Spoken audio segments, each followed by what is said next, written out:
क्या बाकी था इसमें? Some case laws were pending in legality of object, है ना? So let us finish off this, okay? आवाज आ रही है ना?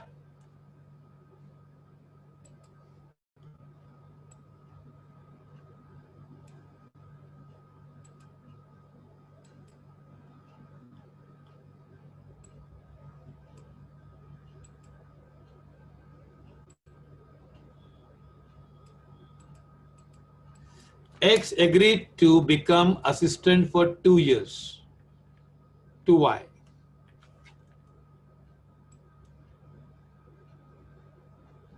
Prosecution and stifling prosecution and champerty. At the end of the lecture, ये खत्म होने के बाद मैं बता दूं, okay? X agreed to become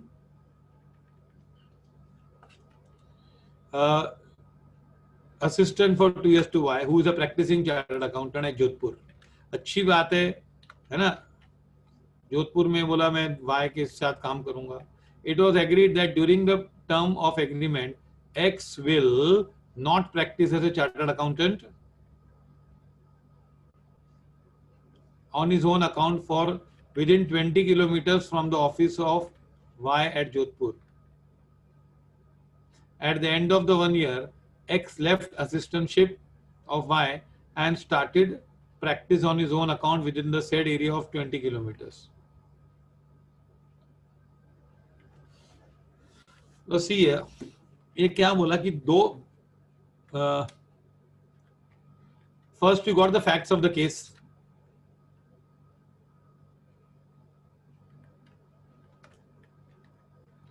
Facts of the case is that X has agreed with Y that he will work for 2 years. Then after leaving it, he will not do practice in 20 kilometers of the office of Y. 20 kilometre तक. अभी ये 20 kilometre कम है कि ज्यादा, ये problem है. At the end of the year, 1 year X left assistantship of Y and started his own practice. अब है ना, देखो ऐसे प्रैक्टिकल क्वेश्चन होते हैं ना, उसके 3 हिस्से होते हैं. एक होता है लॉ, फैक्ट्स एंड कंक्लूजन, है ना. अभी तुम लोग को अगर नहीं भी आंसर मालूम है कि ये एक्स प्रैक्टिस करना सही है कि गलत है, तो पहले लॉ लिखो. सेक्शन 27 है ना, states that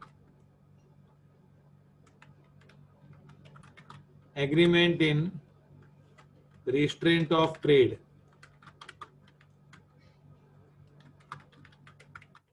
are void to that extent. ये void होते हैं भाई, है ना, है ना. ये बोला agreement in restraint of trade are void. हाँ, लेकिन exceptions है. However, there are certain exceptions, है ना.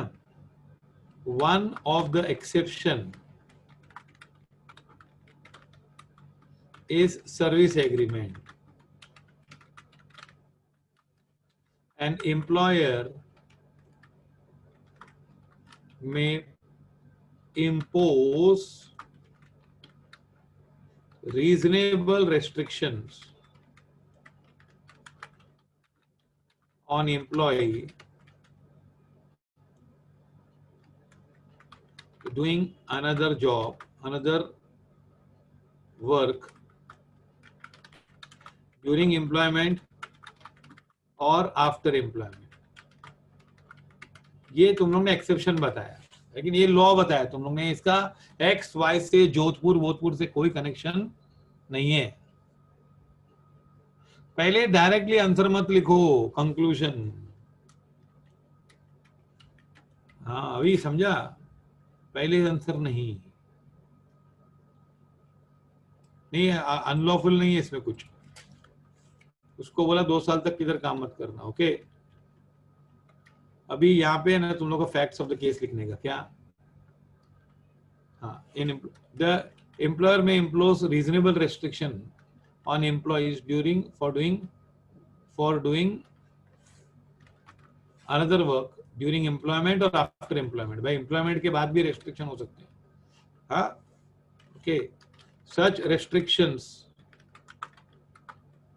are valid provided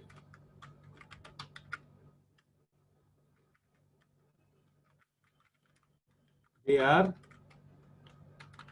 reasonable. Now, see here. X is working as an assistant to Y. ये पूरा केस लिख दो. Restrictions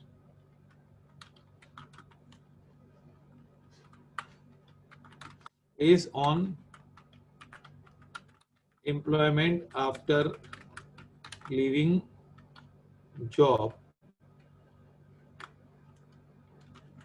Okay. The restriction of not practicing within 20 kilometers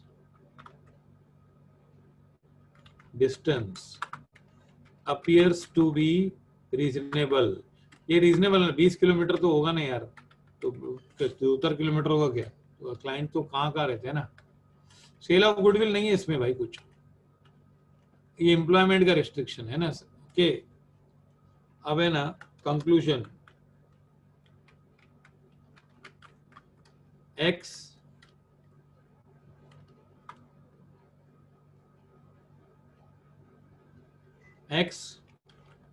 cannot be cannot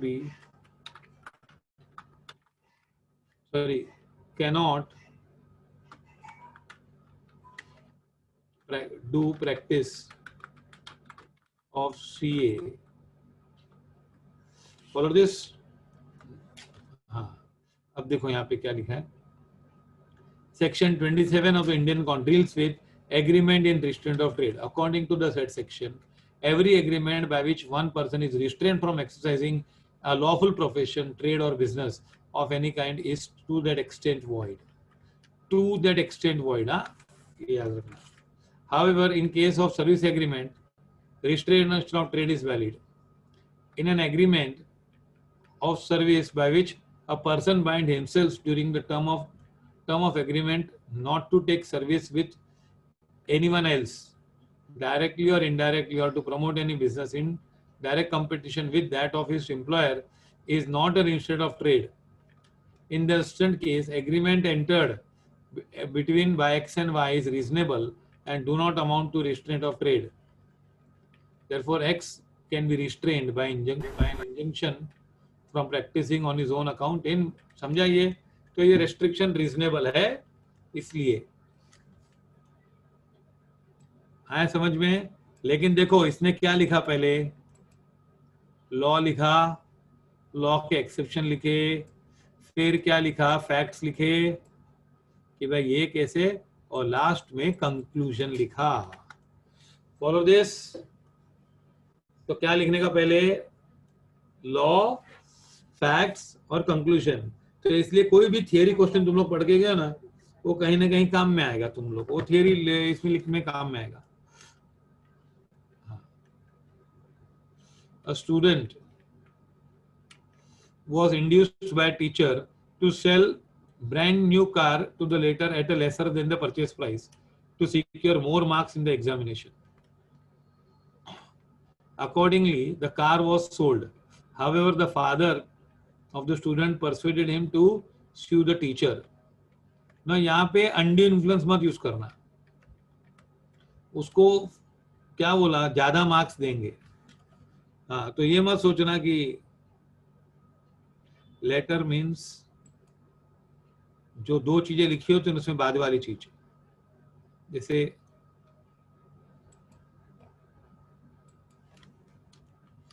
X and Y are friends,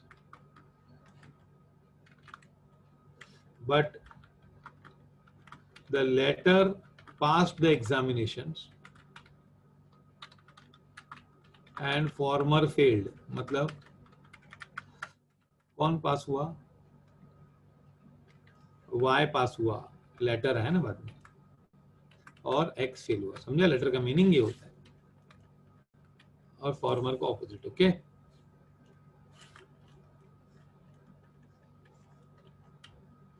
accordingly father and the student persuaded the teacher,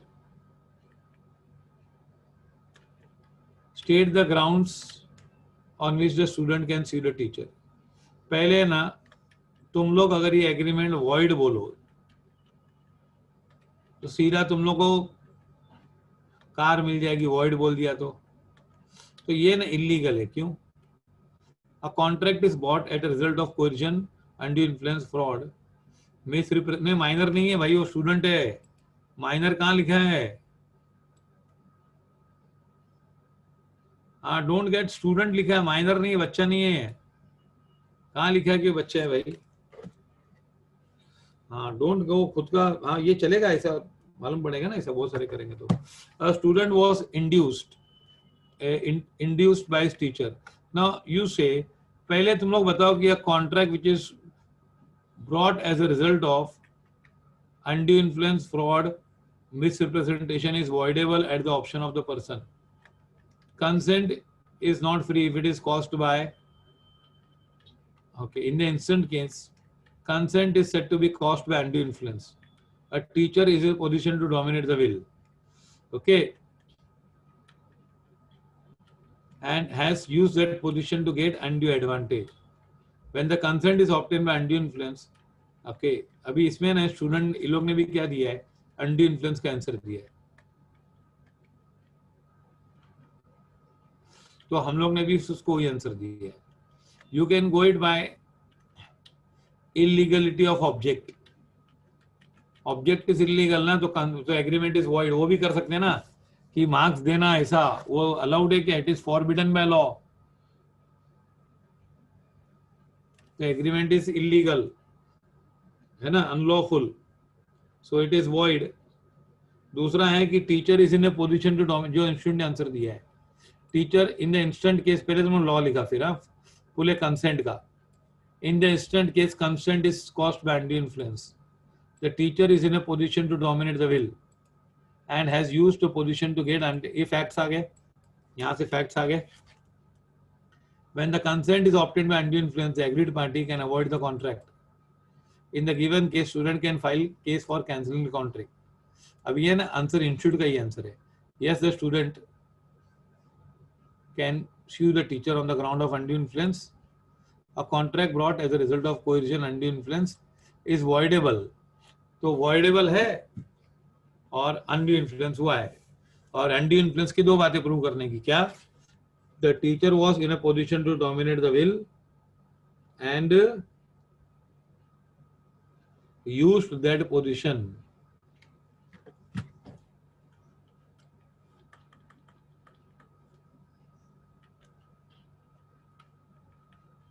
Decide with reason whether the following arrangement, ये समझा story?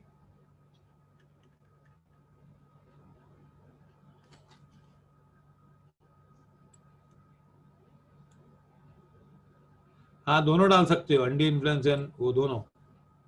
Yes, you can put both.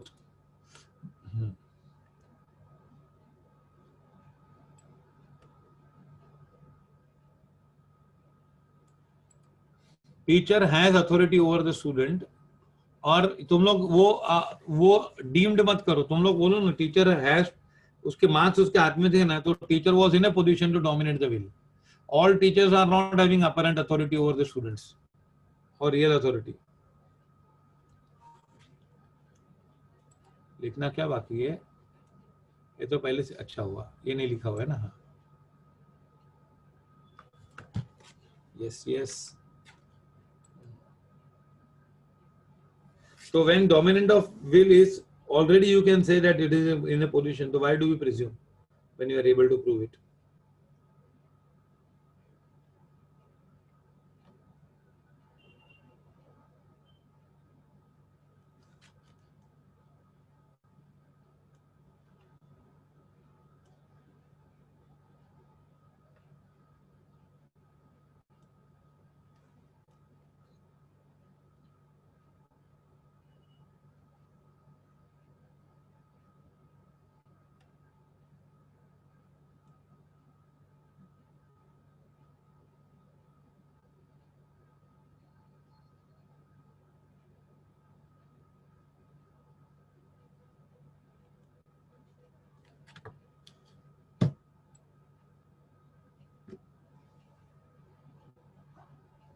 Presumption वाला point है,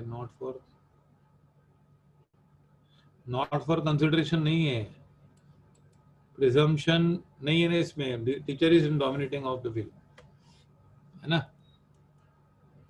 teacher dominate will कर रहा है, उसका marks उसके हाथ में है।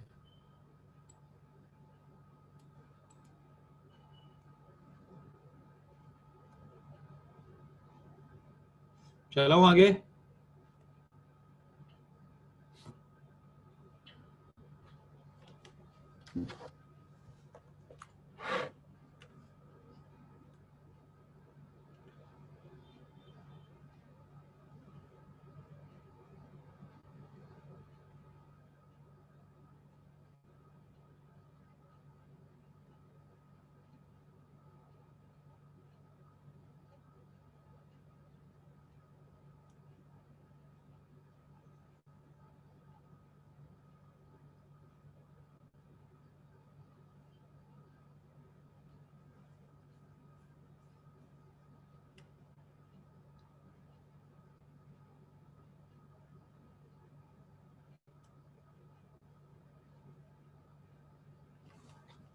क्वेश्चन 1 बाकी है लिखना।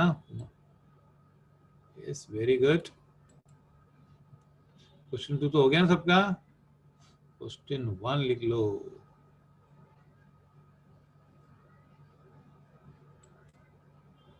क्वेश्चन 2 नहीं हुआ, चलो दोनों दिखाए।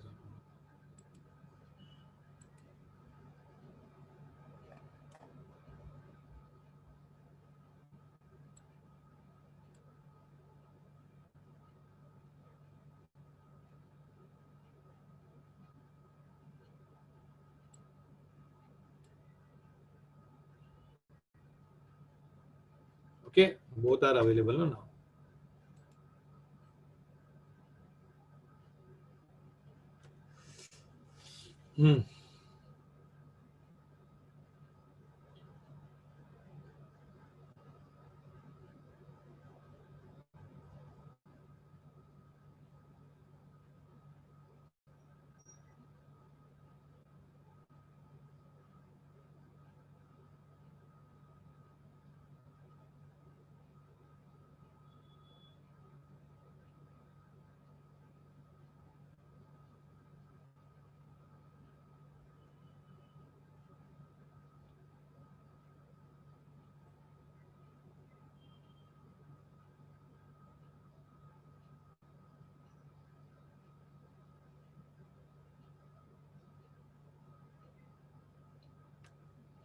ठीक है,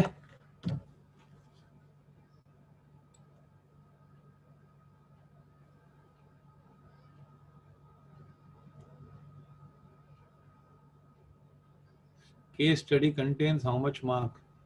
5 मार्क क्या आते हैं, 2-3 क्वेश्चन तो आते ही है, 15 मार्क का तो आता ही case study.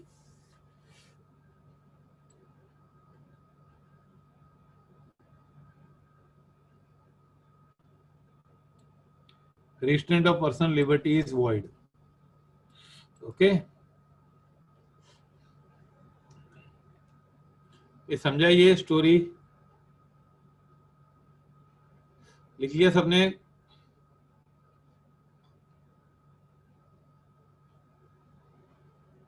Komal Singh,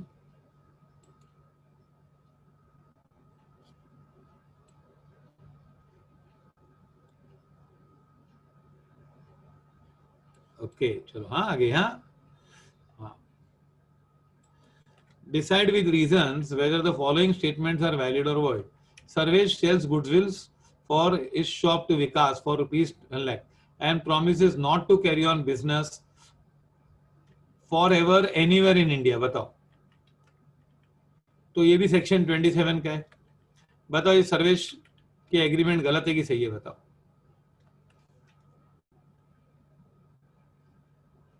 unreasonable है ना, कुछ भी बिजनेस नहीं करेगा, 10 लाख रुपए लेके।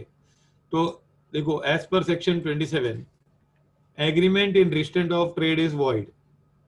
However, the buyer can put condition on the seller of goodwill not to carry on the same business, provided the condition must be reasonable regarding the duration and the place of business.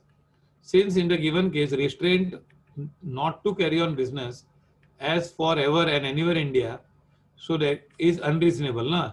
Since the restriction is not to carry on, because the restriction is what? Restriction imposed upon Sarvesh is unreasonable.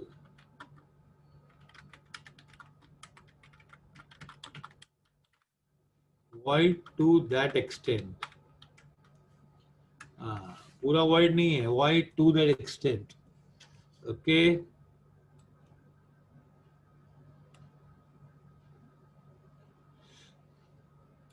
All answers are good बच्चों, तुम लोग लिखो लिखो लिखो. हाँ, क्या होता है कि some students believe in by-hearting it, so they say will by-heart it. लेकिन जब सीए में आते तो मालूम पड़ता है by-heart नहीं कर सकते भैया. तो फिर लिखने की कला डेवलप करने की होती है, वो फाउंडेशन से करने की होती है. फिर इंटर में उसको और मजबूत रोज डेली प्रैक्टिस करने की होती है, रोज. हाँ,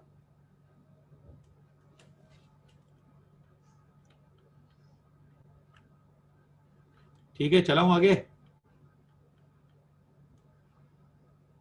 Riya promises Samarth to lend 50,000 in lieu of consideration that Samarth gets Riya's marriage dissolved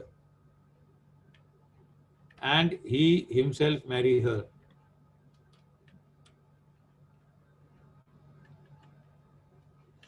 ये ना मतलब क्या, ऑब्जेक्ट इज इमोरल ना, कि तू मेरा डिवोर्स करा दे और तू मुझसे शादी करो, उसके एक 5 लाख भी दे रही है. सोचो, पति से 5 लाख लेके किसको दे रही है? समर्थ को, और समर्थ को और समर्थ बना रही है. तो that this agreement is oppose to public policy. क्या है? An agreement is void if the object or consideration is opposed to public policy. In the given case, such agreement, although not specifically prohibited, are against social norms and therefore opposed to public norms, है ना? Therefore, the agreement is void. ये 2 mark का है, इसलिए छोटे छोटे लिखेंगे.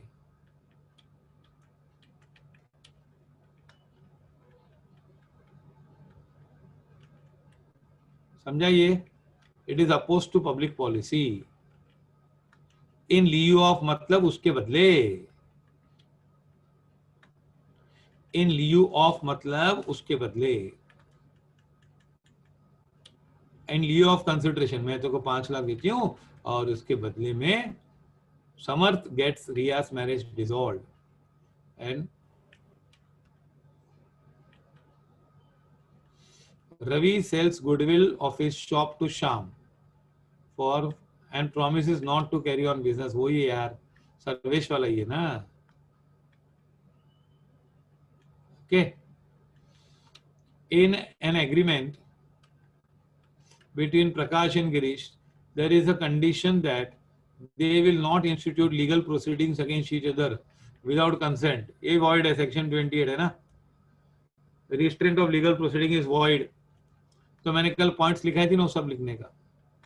Law पहले, लॉ, फैक्ट्स एंड कंक्लूजन, वही लिखने का पहले. कि लॉ क्या है कि भाई void होता है ना. पूरा लॉ लिख देने का, जितना आता है लिख देने का, है ना. कल लिखाया था ना मैंने पूरा. नॉट आर्बिट्रेशन जा सकते हैं, पर ये तो वॉइड है ना कि हम कोर्ट ही नहीं जाएंगे. तो कोर्ट में नहीं जाओगे तो कैसे करेंगे ना, वो कोर्ट ही खाली हो जाएगी. फिर ऐसे कैसे करोगे यार? किसी को भी you can not stop from going to the court.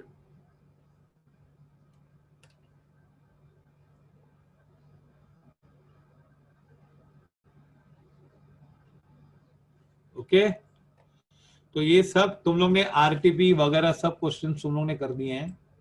हाँ, सब. और अपने टेक्स्ट बुक्स तो देखिए तुम लोग ने. हाँ, कॉन्ट्रैक्ट एक्ट,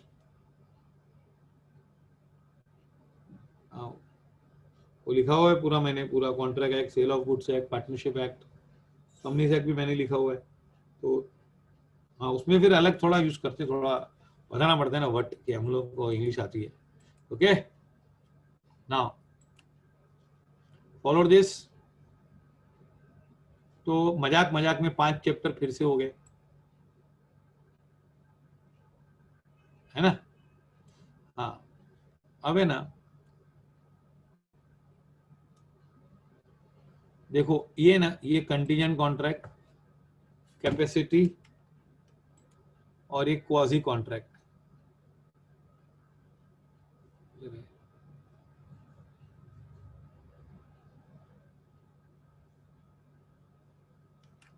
हाँ, अब वो सब, ये सब चैप्टर्स है ना, वो एकदम, वो तो हम लोग एक ही लेक्चर में खत्म कर देंगे. डिस्चार्ज, परफॉर्मेंस और क्या, रेमेडीज. तो परफॉर्मेंस दिखाई नहीं दे रहा मुझे. हाँ, ये रहा.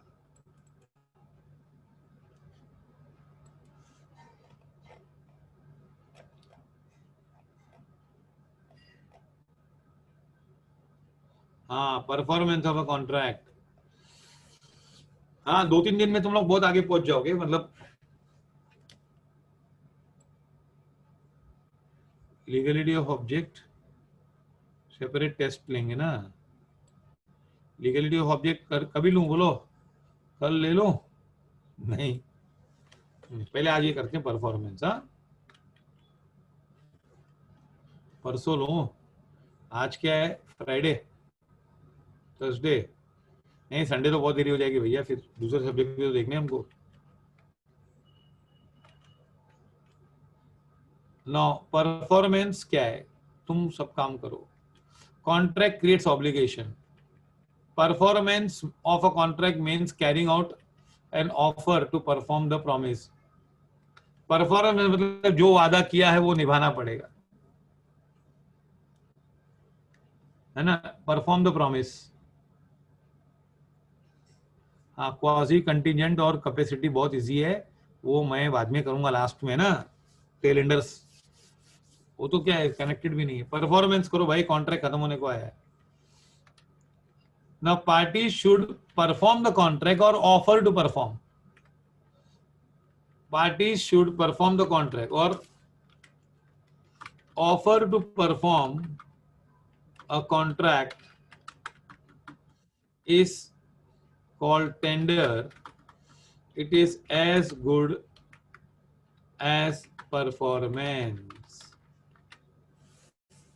समझा. ये लिखो सेंटेंस. ऑफर मतलब देखो, एक तो मैं काम करके दो, जैसे I am going to supply you 50 kg of rice. 50 kilo चावल देने वाला हूं तुमको. हाँ, तो I should give you 50 kgs और I should be ready to give. No.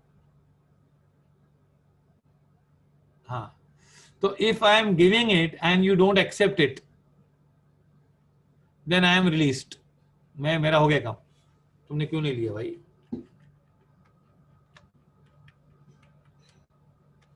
A valid tender or an offer of performance must fulfill the following conditions.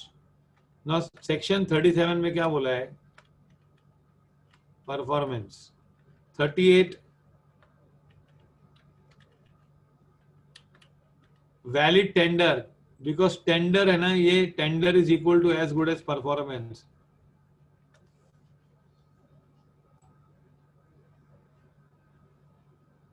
No, tender मतलब क्या है कि offering to perform but not actually performing it. मतलब मैं तैयार हूं काम करने को. जैसे देखो, तुम लोग ने मेरे को पैसा दिया, जैसे तुम लोग ने ना क्या किया, पैसे भरे और मैकडोनल्ड से तुम लोग ने खाना मंगाया. हाँ, तो उसको क्या करना पड़ेगा बताओ.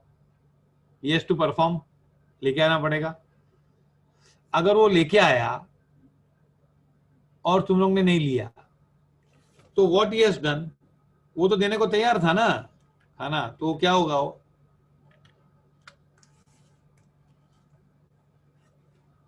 ऑफर टू परफॉर्म कॉन्ट्रैक्ट था कि नहीं, उसका तैयार था देने को, तो उसको बोलते टेंडर.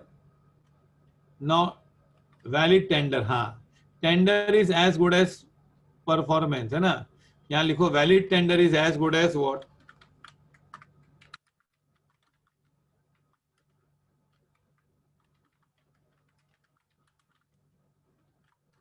A valid tender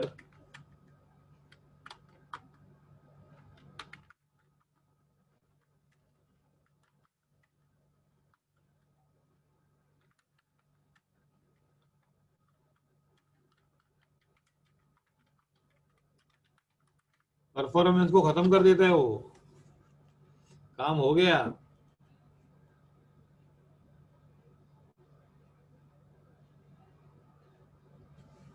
हाँ, आराम से समझेंगे, चिंता मत करो, भागने का नहीं हमको. मैं यहीं हूँ, कहाँ जाऊंगा मैं.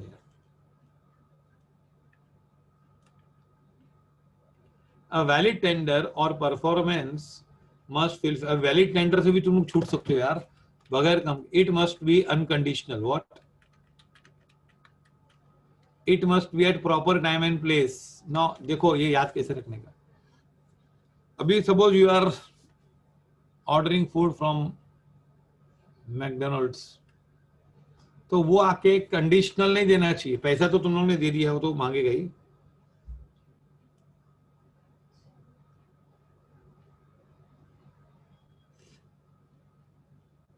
He should, it must be unconditional. मतलब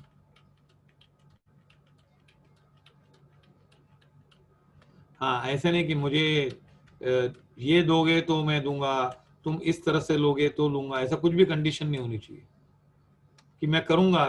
कॉन्ट्रैक्ट की कंडीशन चलेगी प्लीज. हाँ, अब कॉन्ट्रैक्ट में जो कंडीशंस थी वो उसको छोड़ के और कुछ कंडीशन नहीं होनी चाहिए. हाँ, तो it should B not have additional condition while performance. It must be made at proper time and place. तुम लोग ने ऑर्डर किया और वो 6 घंटे बाद लेके आया, या बोलता मैं ऊपर नहीं आऊंगा देने को, नीचे से लेके लो. तो it should be made at proper time and place.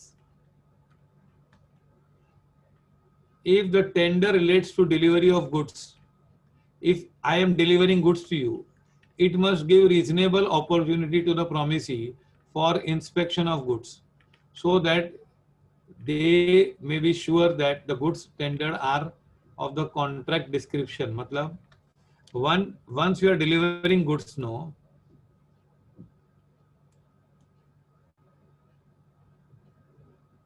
हाँ, कंडीशंस जिससे एबल टू, वो कंडीशंस वो कंडीशन ऑफ कॉन्ट्रैक्ट की होती है जिससे performance conditions required for performance मांगेगा तो वो अनकंडीशनल है. You should not impose extra conditions. It must be at proper time place. If it is for goods, it must give reasonable opportunity to the promisee को chance देने का for inspection of goods, so that he may be sure that the goods tendered are of the contract description. Okay. It must be made by the person who is in a position and is willing to perform the promise. कौन आदमी करना चाहिए? जो आदमी इन a position है और willing कर, वो रेडी होना चाहिए.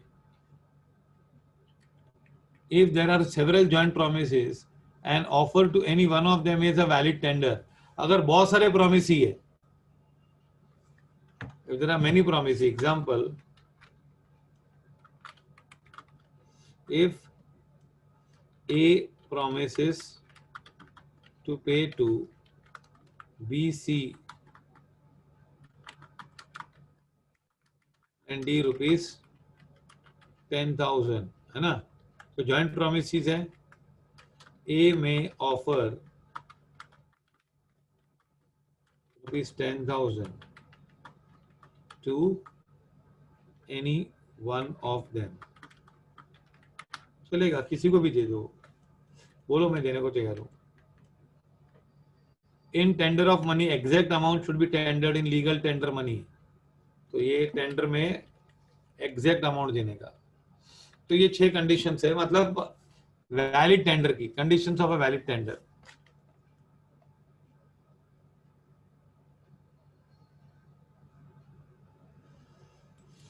अगर बहुत सारे प्रॉमिस, ये ए ने किसको प्रॉमिस किया है? ए इज अ प्रॉमिसर और किसको प्रॉमिस किया, बी सी डी तीन है, तो तीनों को बुला।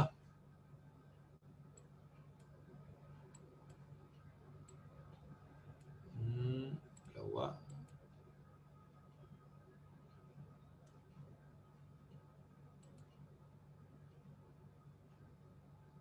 हाँ बता रहा हूँ ना मैं, कहा ना बोल रहा हूँ, शॉर्ट क्यों, fifth one no.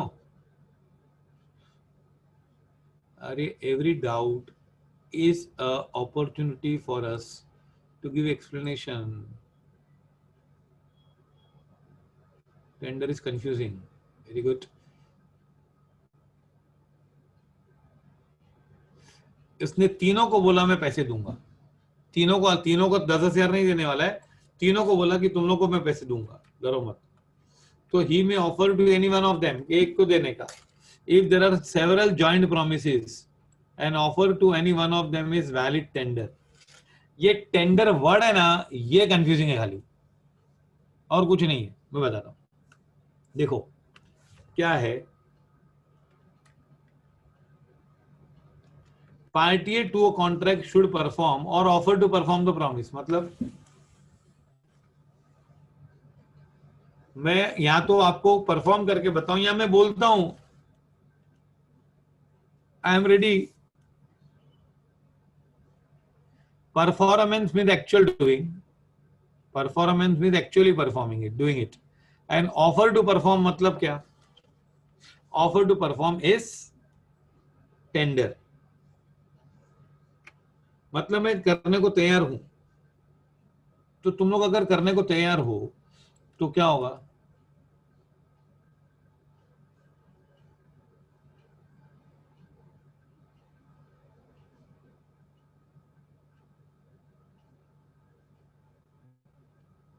Right owing to it being tender, money में डिस्चार्ज नहीं होता है, we are not coming to discharge now. अभी हम क्या बोल रहे हैं कि इट्स अ वैलिड टेंडर और not, whether tender will discharge और नॉट। तो टेंडर मतलब मैं करने को तैयार हूं। जैसे मैंने एक सिंगर को बोला कि तू आजा गाना गाने, 25,000 दूंगा। अब वो गाना गाने को तैयार है, बोला मैं आ गया हूं, तो वो मैं बोलूं मत गा यार, अभी मत गा, तो वो रेडी है गाना गाने को। तो he is what is doing, valid tender है कि नहीं।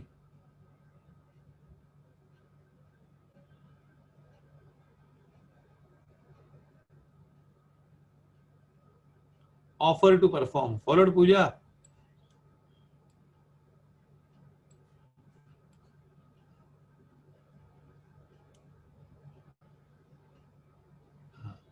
तो अभी वो offer to perform also releases a contract ना। ऑफर टू परफॉर्म भी मतलब वो परफॉर्मेंस, क्या लिखा है, offer to perform is equal to tender is equal to as good as performance. मतलब तूने काम नहीं किया लेकिन तो भी माना जाएगा कर लिया तूने, वाह। तो फिर क्या है भाई, it should be conditional. What, मैं तो कोई बगैर शर्त, it should be at proper time and place. If tender relates to delivery of goods, it must give reasonable opportunity to the promisee for inspection of goods so that they may be sure that the goods tendered are of the contract description. मतलब अगर हम माल deliver कर रहे हैं ना, तो you should give opportunity. हाँ अभी जैसे तुम लोग, अभी ना तुम लोग का खुद एग्जांपल बनाने आना चाहिए। जैसे यहाँ पे तुम लोग एग्जांपल बनाने, तुम लोग क्या बोलोगे, एक्स वाई को राइस बेच रहा था, फिर वाई ने खरीदा, एक्स ने बोला मैं इंस्पेक्शन करने नहीं दूंगा, लेना है तो ऐसे ही ले। तो is it a valid tender? No. Why? You should allow the promisee to inspect the goods so that he may be sure that the goods tendered, goods given are of contract description. मतलब जो लिखा है वही दे रहा है ना। तो and it should be made to by a person who is in a position and कौन करना चाहिए tender, who is in a position and willing to perform.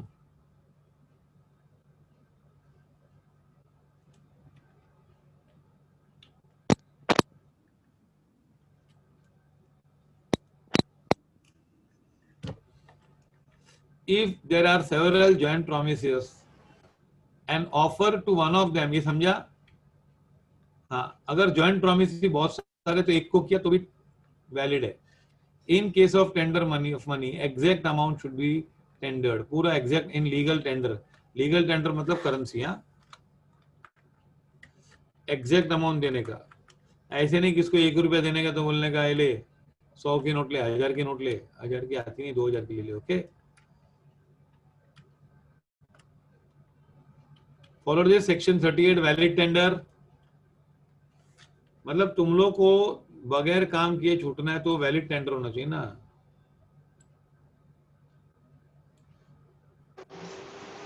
ये वाला नहीं जो सी है X buys 100 kg of rice from Y. Y supplies goods but does not allow X to inspect the rice, है ना. इंस्पेक्ट करने नहीं दूंगा, जा. किसने किससे कहा? Okay, now X refuses the delivery of rice. Y has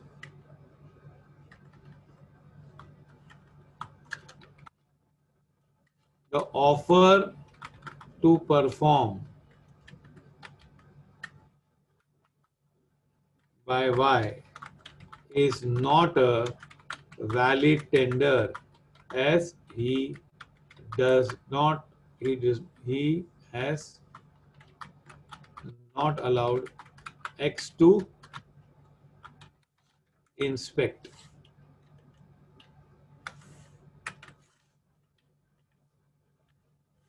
the goods. Okay.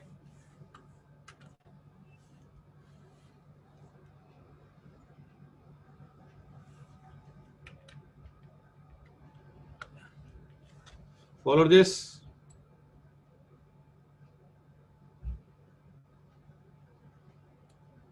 Any doubt?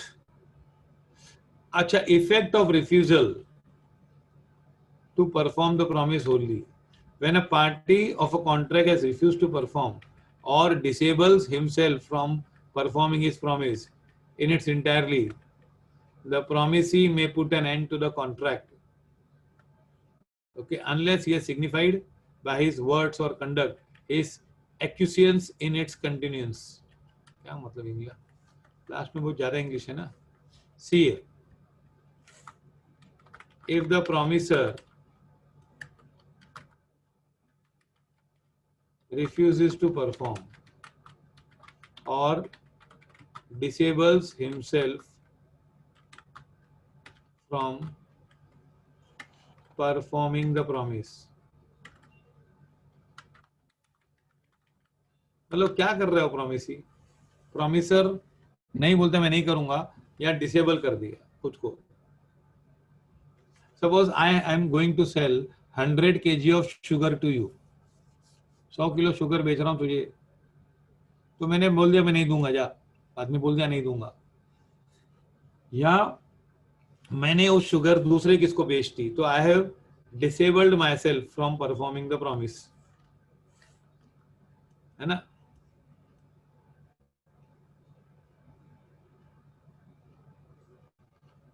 तो प्रॉमिसी व्हाट रेमेडी? प्रॉमिसी में प्रॉमिसी क्या करेगा भाई? Put an end to the contract.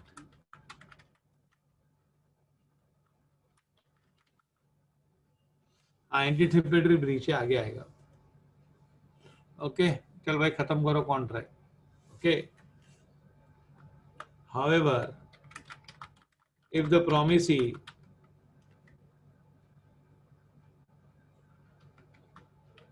by his conduct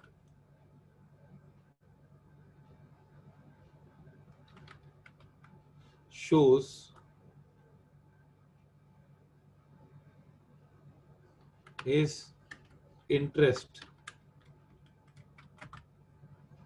in continuing contract,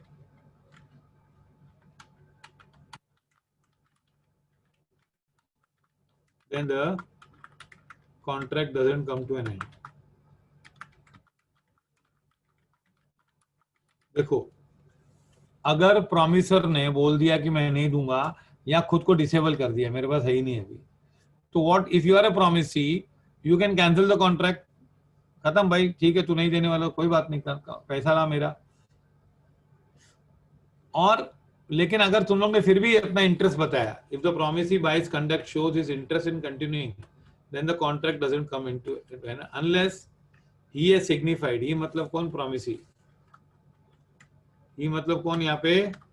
promisee has signified his words or conduct his acquiescence in his by his word, his acquiescence मतलब interest in continuance.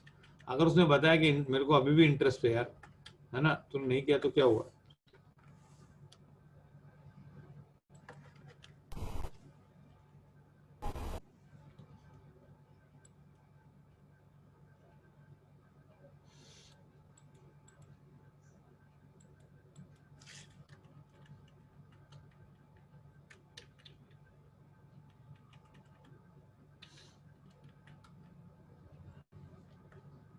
Okay, the promisee may put an end to the contract. However, the promisee by his conduct shows his interest, then the contract doesn't come to an end. हाँ, voidable contract क्या होता है कि वो तो हम avoid कर सकते हैं, कि कॉन्ट्रैक्ट कैंसिल कर सकते हैं। यहाँ पे contract is put to an end, so you can claim damages for non performance. Okay, voidable में तुम लोग डैमेजेस नहीं क्लेम कर सकते, खाली बंद कर सकते।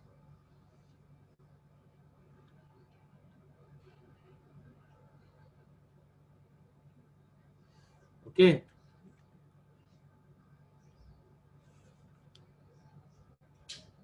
सो contract has to be perform by, no नहीं तो आएगा नो डैमेजेस आएगा। परफॉर्म करो, ये तीनों मालूम पड़ा, सेक्शन 37 यू परफॉर्म और other offer to perform, then what is offer to perform 38, 39 में क्या बोलता है? अगर वो कौन प्रॉमिसर नहीं करता, नॉन परफॉर्मिंग ना, यार नॉन परफॉर्मेंस हो गया 39 में ना। हाँ, या डिसेबल कर दिया खुद को, then the promisee can put an end to the contract unless he has shown is by conduct or behavior his acquiescence in its continuance.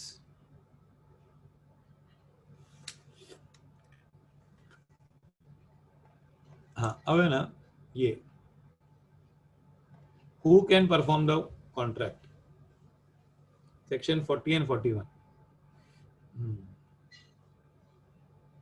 by the promisor himself. If the contract is of personal nature, promisor himself has to perform. Also in case where the parties have specifically intent that the promisor should be personally perform, in such a case only the promisor can perform. देखो, if the contract is of personal nature, जैसे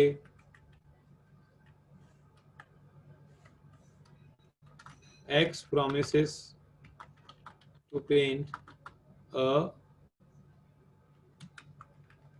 picture of Y, तो only x can perform, है ना।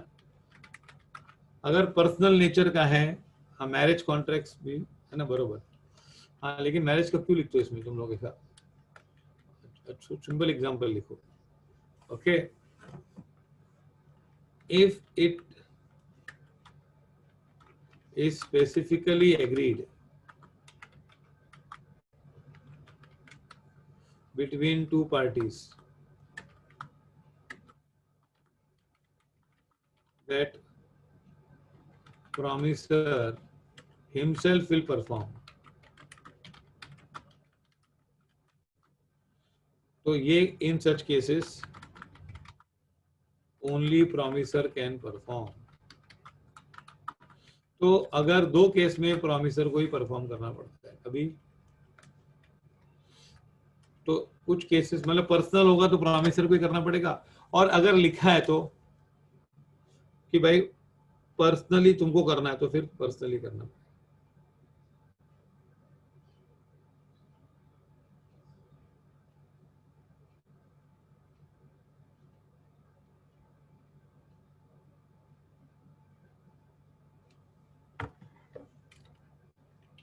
by agent, where personal consideration is not the foundation of the contract. अगर ऊपर की बात नहीं है, फर्स्ट पॉइंट नहीं है, तो the promisor or his representative may employ. So if it is not covered, if मतलब if the contract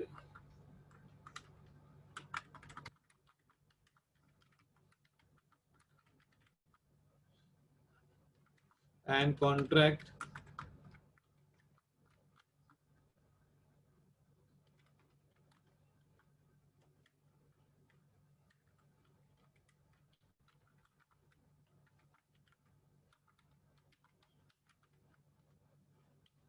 promisor ही करेगा या फिर contract is not a personal nature, okay, then agent can perform.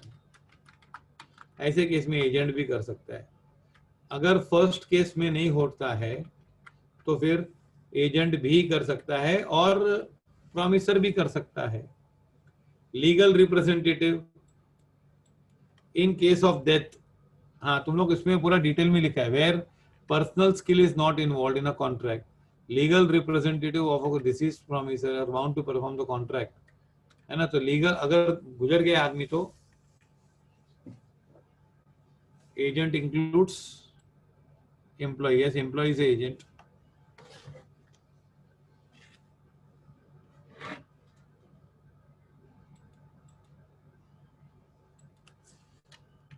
Bye legal representative, death हो गई ना तो promiser agent भी कर सकता है लेकिन पर्सनल स्किल वाला नहीं है. Joint promisors where two or more persons have made a joint promise and then unless contrary intention appears, a all the person must jointly fulfill the promise, है कि नहीं, सब लोग मिलके करेंगे. if ए बी सी ने प्रॉमिस किया है, और एग्जांपल बहुत अच्छे दिए हैं टेक्स्ट बुक में, देखो तुम लोग इसका. हाँ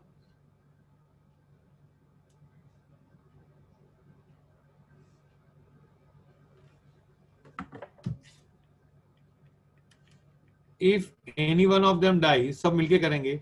his legal representative must jointly with surviving promiser fill the promise. जैसे पहले ए बी सी ने प्रॉमिस किया है, A B C is promising that we will pay 3 lakhs to K.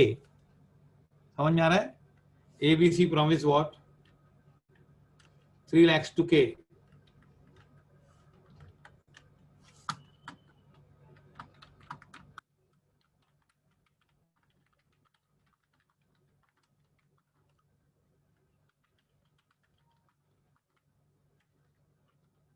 Mr. K.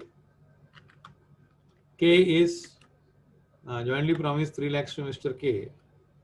Now, A, B, and C should jointly pay to K. ये पहले बोला है. If A dies, तो legal representative of A and Mr. B and Mr. C should jointly fulfill, jointly perform. बस. अच्छा, if है ना, तीन लोग साथ में कर रहे हैं, मर गया तो है ना, if all promises die,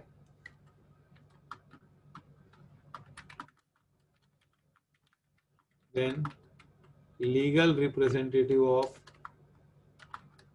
all three should perform jointly. आया समझ में? अब मर गए तो क्या करेंगे, है ना?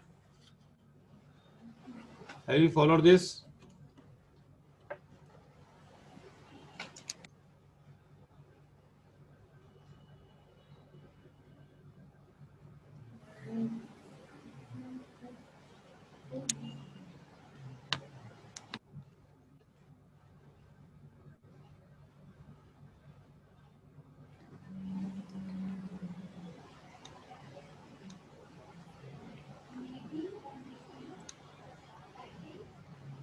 if the one of the promisor is adjudicated insolvent, then तो उसका जो लीगल, उसका जो कोर्ट ने अपॉइंट किया होगा ना लीगल रिप्रेजेंटेटिव, वो और दूसरे उसके साथ में मिलके काम करेंगे.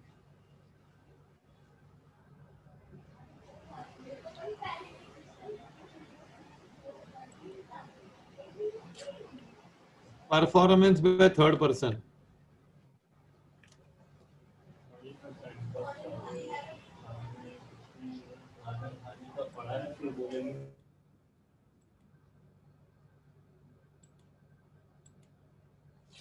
Where the promisee accepts performance from the third person, he cannot afterwards enforce it against the promiser.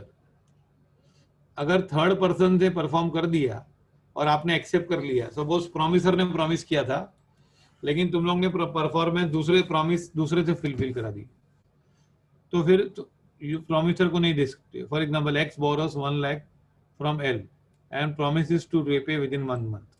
After 15 days, if the father of B repays the loan to L, B ने बोरो किया और उसके पिताजी ने चुका दिया. In that case, B is discharged from this liability. Very simple example है ना. Third person can perform, and if you accept it from third person, then the promisor need not perform. If LR dies, then दूसरे LR आ जाते हैं ना यार, वकील की कमी है यार. LR मर गया तो उसका LR नहीं, दूसरा LR बनाने पड़ेगा फिर.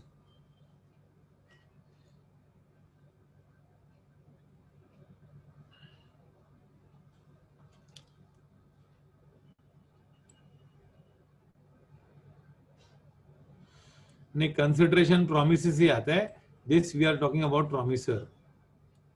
Consideration moves from promisee. So ध्यान से रखना, यहाँ पे हम प्रोमिसर से ले रहे हैं.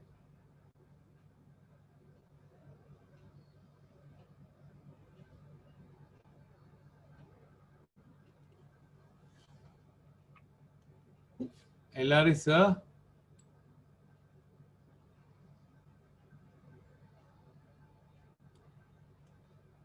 LR, I am not getting it. LR is liable क्या?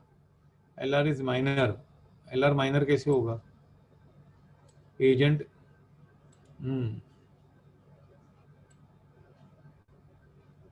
पॉइंट नंबर 5 क्या?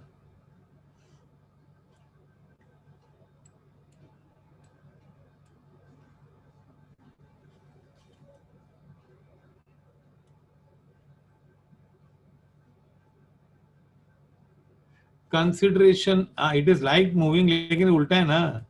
ये मूविंग ऑफ प्रॉमिस है. हाँ, अभी तुम लोग वो मूविंग ऑफ प्रॉमिस है ना ये, तो don't use the word consideration. हम लोग बोलते प्रॉमिसर करेगा.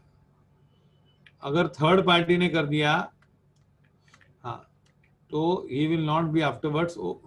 हम लोग जो फिर ये प्रॉमिस का डेफिनेशन चेंज करना पड़ेगा हमको. हाँ, तुम लोग ये सीधा सीधा पढ़ो, कंसिडरेशन मत लो प्लीज इसमें बीच में.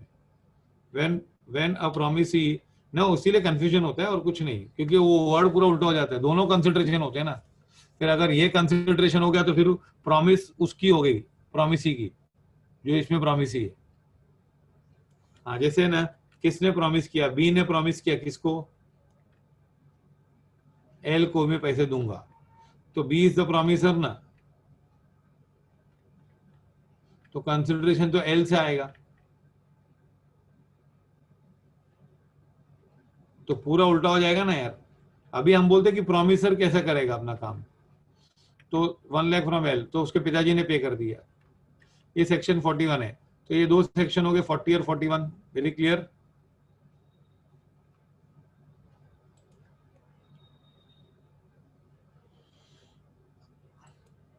When contracts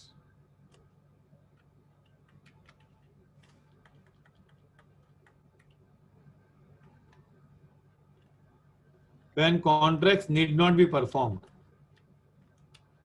ये ना सीधा जम मारा सेक्शन. कहां से कहा? ये 4 केसेस में कॉन्ट्रैक्ट करने का ही नहीं होता है. Section 62 to 67 of the Contract Act are listed under the heading contracts which need not be performed. if the parties to the contract, ये आ सकते हैं एग्जाम में, वेरी इंपॉर्टेंट है.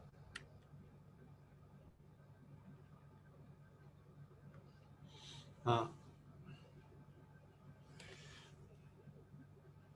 if the parties to the contract agree to substitute a new contract for it or rescind the or alter the original contract, the contract, अगर contract के बदले नया contract ला रहे हैं और रेसिंड और ऑल्टर द ओरिजिनल, इसको हम ऑल्टर करते हैं पूरे को, तो फिर ये कॉन्ट्रैक्ट परफॉर्म करने की जरूरत नहीं है.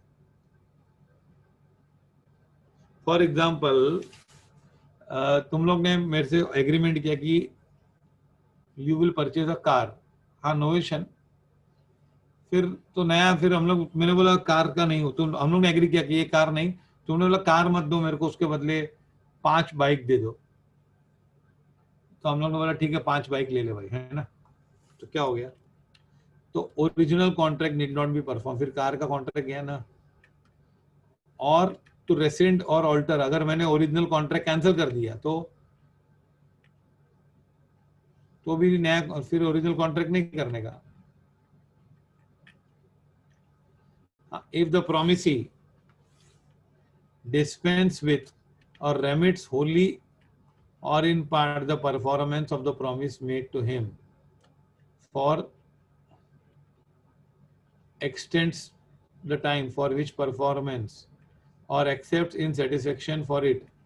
Now see here, promisee dispense or remits wholly or in part the performance of the made to him. ये ऐसा होना चाहिए, made to him, और ये कॉमा होना चाहिए, और ये और extend the time of such performance और एक्सेप्ट्स सेटिस्फेक्शन. मतलब डिस्पेंसेस मतलब टू गिव,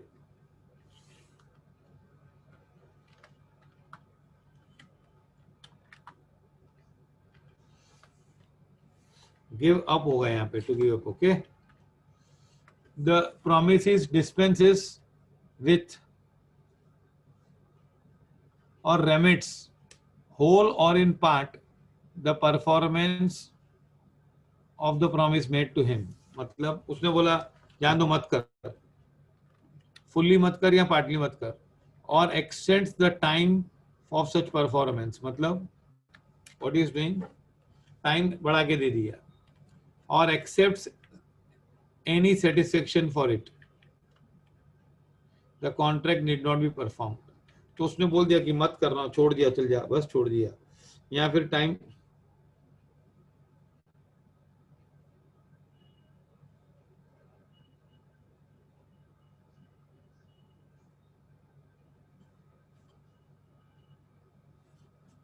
हाँ, पार्ट रेमिशन, वेवर एक्सेट्रा सब उसने छोड़ दिया, बोला कोई बात नहीं, जाओ. ओके, या तो नया कॉन्ट्रैक्ट बनाया या ऑल्टर किया तो ओरिजिनल नहीं करने का, या फिर छोड़ दिया तो छोड़ दिया.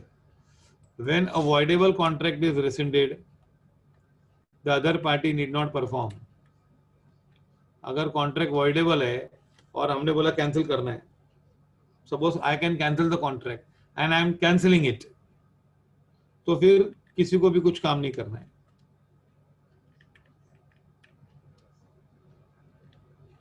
हाँ, ये fourth, if the promisee neglects or refuses to afford promiser reasonable facilities for the performance of his promise, the promiser is excused by such neglect or refusal.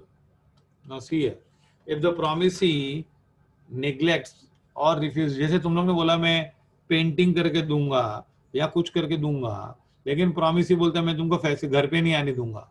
He refuses to afford the promiser reasonable facilities for the performance. अभी किसी ने बोला ना letter नहीं देंगे तो, the promiser is excused by such neglect or refusal. तो promiser excuse हो गया as to the non-performance cost thereby. आया समझ में? थर्ड वाला not followed. voidable contract है, सपोज से तुम लोग ने एक्स ने ना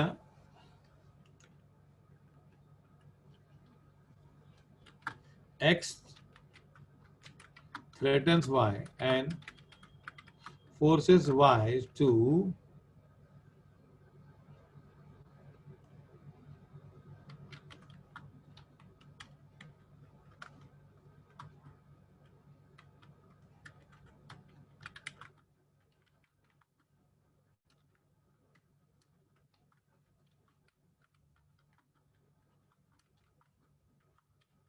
ये समझा, X ने फोर्स किया Y को. हाँ, नाउ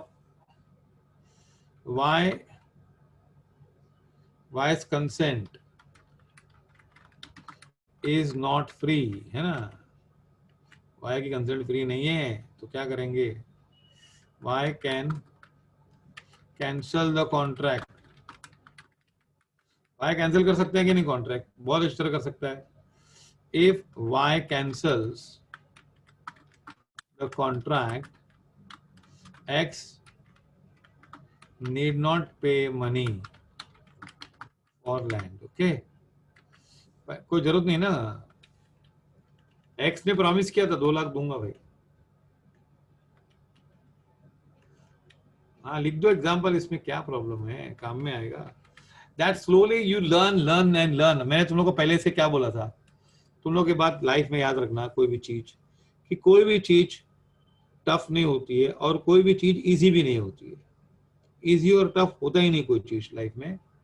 चीजें न्यू होती है और चीजें जूनी होती. हाँ, things are new, things are old. तो if things get old it becomes easy. तो you do contract act again and again, you do maths again and again, तो आ जाएगा. तो इजी हो गया क्योंकि ओल्ड हो गया. If the promisee say X promises to paint house of Y. Okay, X paints some part.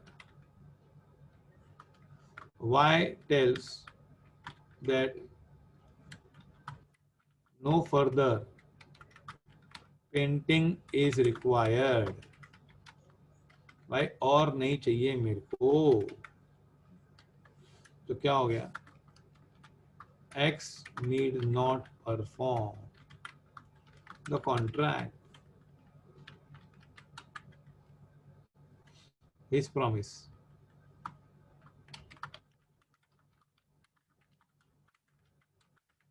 Follow this. If the promisee dispenses or remits wholly or in part performance made to him, या फिर time extend करके दिया. No, there is no quasi obligation. यहाँ पे बस हो गया खत्म. तूने बोल दिया ना, छोड़ दिया तो छोड़ दिया ना. जैसे मैं तुम लोग को रिक्शा लगा एग्जांपल दिया, तुम लोग ने रिक्शा बीच में छोड़ दी, बताया था ना एग्जांपल. याद है कि नहीं? तो याद होगा एग्जांपल यार. इतना अच्छा एग्जांपल परसों तक याद रहता है बच्चों को. ऐसे कैसे बोल सकते हो तुम लोग? मैं बताया था तुम लोग थाना जा रहे थे, हाँ, फिर बस स्टॉप, बताया था ना. ऐसे एग्जांपल, अरे स्टूडेंट लोग 5 साल बाद मिलते वो भी एग्जांपल याद रखते. सर वो क्या एग्जांपल दिया? हाँ, पुरानी दोस्त नहीं बोला था मैंने, मतलब स्कूल की क्लास की स्टूडेंट थी. तो फिर कॉलेज में पहुंचते तो बात करने का मन करता है ना, कि कहाँ पे हो, कैसे हो, जीवन कैसे कट रहा है, कौन से कॉलेज में हो, ये रास्ते से रोज जाती हो कि कभी कभी जाती हो? अच्छा अच्छा, ठीक है. ऐसे ऐसे सवाल सबको मालूम है. लड़के लोग पूछते इसलिए मालूम है, लड़कियों को पूछा जाता है इसलिए मालूम है. ओके, नाउ ये समझा सब पॉइंट? ये बहुत इंपॉर्टेंट क्वेश्चन है. कॉन्ट्रैक्ट प्रॉमिस कभी छूट जाता है promiser. Very very important question.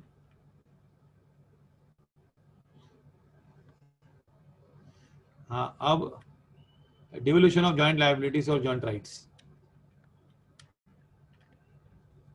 Time and place of performance of a contract are matter to be determined by agreement between parties. हाँ, ये ना,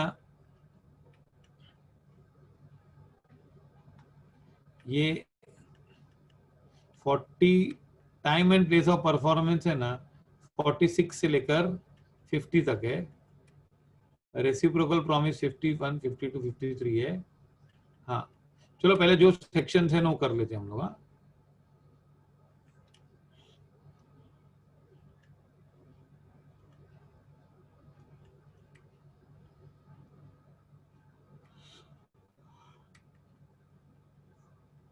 ना, ये तुम लोग को टेबल बना के दिया बुक में, देखो पहले time and place of performance are matter determined by agreement between the parties. अब कब कहाँ करोगे, देखो टाइम एंड प्लेस कहाँ पे काम होगा और कब होगा ये तो डिसाइड होता है agreement. If there is no such agreement then the provision of section 46 and 50 apply. मतलब क्या,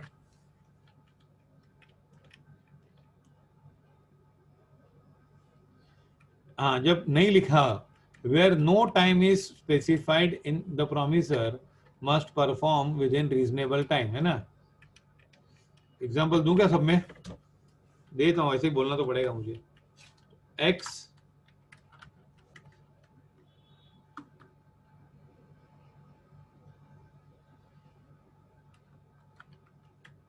X pays money to a plumber to repair a pipe.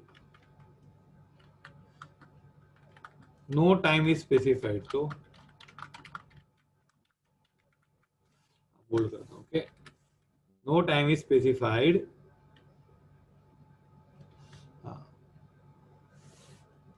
Time नहीं बताया तो फिर plumber should perform the contract within reasonable time. अभी थोड़ी मजा आ रही नहीं, सेकंड टाइम कर रहे हैं तो लो हाँ कि नहीं, बोलो बताओ हाँ कि नहीं से, और एग्जाम भी दो फिर मजा आएगी, ऐसा कुछ नहीं तो और क्या।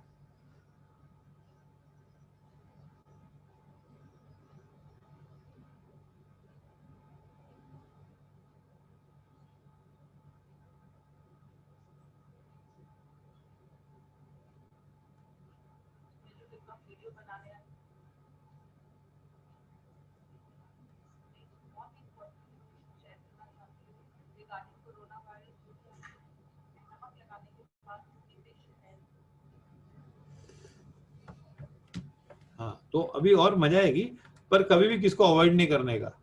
हाँ इसे मतलब ये यार बेकार है ऐसा नहीं होता, कभी कोई भी खाना बेकार नहीं बोलने का, बोलने का मुझे अच्छा नहीं लगता है, बाकी है तो बहुत अच्छा। Why when a promise is performed on a certain day, अभी अच्छा देखो एक्स ने पैसा दिया वाई को, बोला मेरा पाइप रिपेयर करना, तो कॉन्ट्रैक्ट हो गया ना। लेकिन कभी नो टाइम इज स्पेसिफाइड, कभी करेगा पाइप रिपेयरिंग बोला नहीं है, तो कितने टाइम में करना चाहिए। X should perform the contract within reasonable time. No, अगर टाइम स्पेसिफाई नहीं किया तो फिर you should perform it within, वो तो कॉमन सेंस है भाई, थोड़ा ऐसा नहीं कि 10 साल बाद अगर ये साहब आपका पाइप गिर गया था 10 साल पहले मैंने आपने को पैसे दिए थे, आपने मुझे बोला था।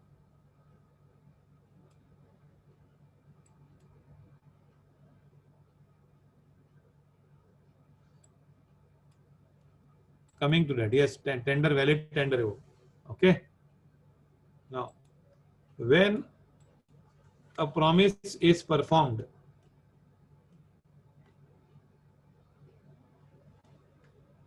व्हेन अ प्रॉमिस, डिवोल्यूशन का मीनिंग बताता हूँ। Promise is performed on a certain day is to be, दिन फिक्स है, promiser may perform at any time during the usual hours of business. If day is fixed, तो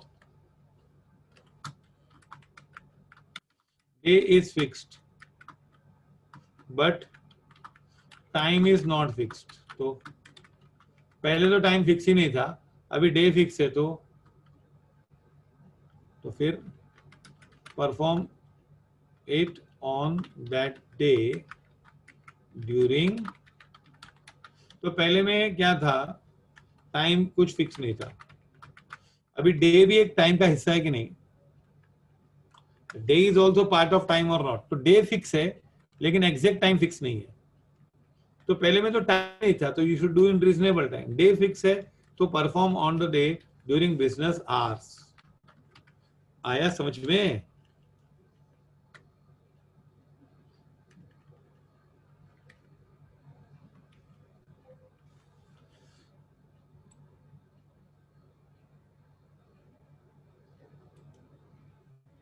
हाँ. If no time and place is fixed, अभी time भी fix नहीं है, place of performance, the promisor must apply to the promisee to fix the. हाँ, ये section 48 and 49 नहीं है, 48 ही है. If no time on place is fixed for the performance of the promise, the promiser may apply to the promisee to fix the day and time. इधर sections check कर लेना, इसमें अपने नोट्स में है. हाँ, वो नोट्स पहले मेन नोट्स में है.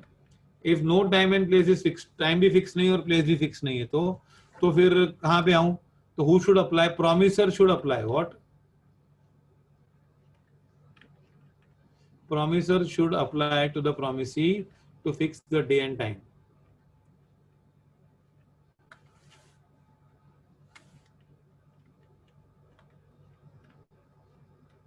According to section 50, performance of any promise may be made in manner and at such time which the promisee prescribes or sanctions. एक मिनट, क्या है डाउट?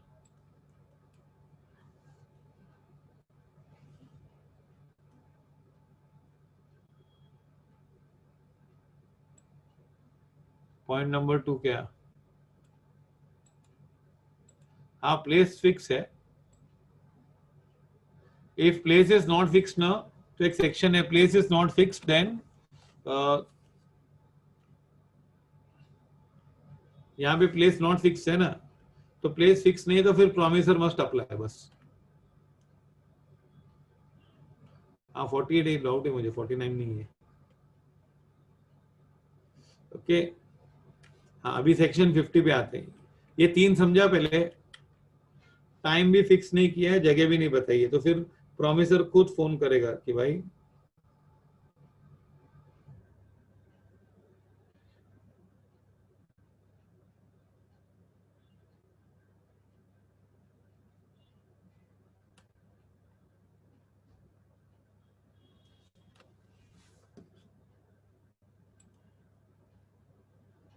हाँ 48 ये ना मालूम है, 49 नहीं है. मैं बोल रहा हूँ कोई डाउट है बुक में चेक कर लेना. ओके.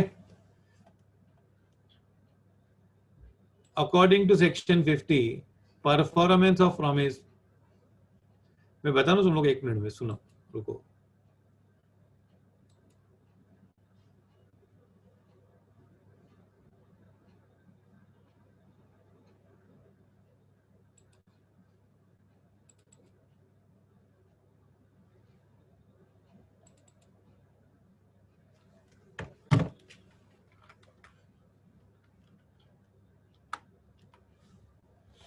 ये देखो, ये है ना, ये टेबल है, देखो.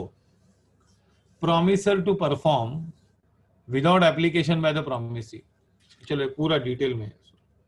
Promisor will perform. प्लम्बर आएगा, प्लम्बर प्रोमिसर है, सोच लेना, मेरा एग्जांपल है ना. प्लम्बर आएगा और without application by the promisee नहीं बुलाएगा तो भी आएगा कभी. टाइम इज नॉट फिक्स, तो contract should be perform within reasonable time. 47, day on which promise is to be fixed. Time, the promiser must perform the promise at any time during usual hours of business on such a day as at a day fix है ना, तो और time office hours में आके करने का, business hours. अभी ये सेक्शन 48 यहाँ चला गया, 49 है. No place is fix for, place ही फिक्स नहीं है, तो the promisor should apply to the promisee to appoint a reasonable place. तो फिर प्रोमिसी पे आ जाता है, प्रोमिसर पे आता है. समझा ये 3? अच्छा, ये तीनों केस में क्या हुआ कि प्रोमिसर काम करेगा बिना प्रोमिसी के कहे, बुलाए. और यह क्या है? Promisor to perform only after application. Promisee बुलाएगा तब, कब बुलाएगा? तभी आऊंगा Day on which promise is to be performed is fixed. If it is a duty of the promisee to apply for performance at a place within usual hours, day on which promise is to be performed is fixed, लेकिन place not fixed है. What is the proper day fix है लेकिन place fix नहीं है. To fix, it is a duty of the promisee to apply for performance at a proper place. ये देखो इधर भी ऊपर लिखा है, section 48, where the promise is to be performed on a certain day and the promisor has not undertaken it to perform the promise without application by the promisee. हाँ, उसने बोला तुम बुलाओगे तो ही आऊंगा मैं. It is a duty of the promisee to apply for performance. एक minute. Promisor to perform only after application by the promisee. बोला है सेक्शन 48 में कि हम तुम बुलाओगे तो मैं आ जाऊंगा. तो फिर promisee की ड्यूटी होती है फिक्स करने की. ये देखो वापस देखो, ये क्या है, टाइम फिक्स नहीं है. इसमें क्या करेगा, promisor will do the job without application. कभी no time is fixed, day is fixed but time is not fixed, no place is fixed. तो promisor आ जाएगा, अप्लाई करेगा, बोल पूछेगा कहां पे आ जाऊं. तो promisee तीनों में अप्लाई नहीं करेगा ना, यहां पे तो डायरेक्टली आ जाएगा. वो कौन, ऐसे में बता दो. सुनो, एक एग्जांपल लेके चलो. सपोज से मैंने एक प्लम्बर को बोला कि हमारा बिल्डिंग का रिपेयरिंग करना है पाइप. हाँ, सपोज एग्जांपल दिया, तो मैंने उसको बोला रिपेयरिंग कर देना, उसने बोला कर दूंगा. तो अगर he should do it in reasonable time, और मैं बोला उसके पहले कर देना चाहिए ना, मैं बुलाने की जरूरत क्या है. अच्छा, मैंने बोला संडे को आके कर देना, तो he will come without application. Promisee बुलाएगा नहीं, मैं प्रॉमिस ही हूं, मैं नहीं बुलाऊंगा तो भी आ जाएगा. और he should come at usual business hours. तो अगर मैंने कुछ टाइम नहीं फिक्स किया तो he should come in reasonable time. अगर मैंने डे फिक्स किया तो he should come on that same day without my telling him come. He should can directly come. No place is fixed. मैंने जगह नहीं बताया, बिल्डिंग नहीं बताया किधर है, तो डे फिक्स किया है.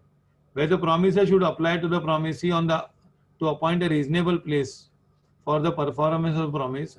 हाँ, डे कुछ फिक्स नहीं किया है, तो मैंने बताया नहीं कहाँ पे काम करने का. तो फिर कौन अप्लाई करेगा, प्रॉमिसर. प्लम्बर मुझे खुद फोन करेगा.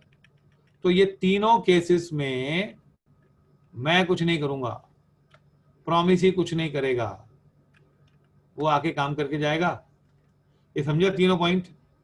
फिर 48 क्या है, प्रॉमिसर ने बोला है आप बुलाओगे, तो प्लम्बर ने बोला है तुम बुलाओगे तो ही मैं आऊंगा, तुम बुलाना मुझे. तो he has told that you will apply. Promisor to perform only after application by promisee.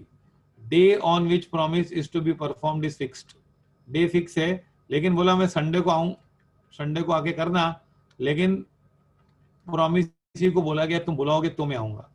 तो it is a duty of the promisee to apply for performance of at a proper place within usual hours of business.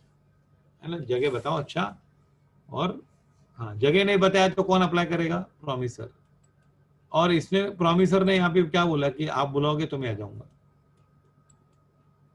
Follow this, section 48 and 50 क्या है, promise में be performed in a manner. अच्छा, पहले चार समझे क्या. पहले case में मैंने प्लम्बर को बोला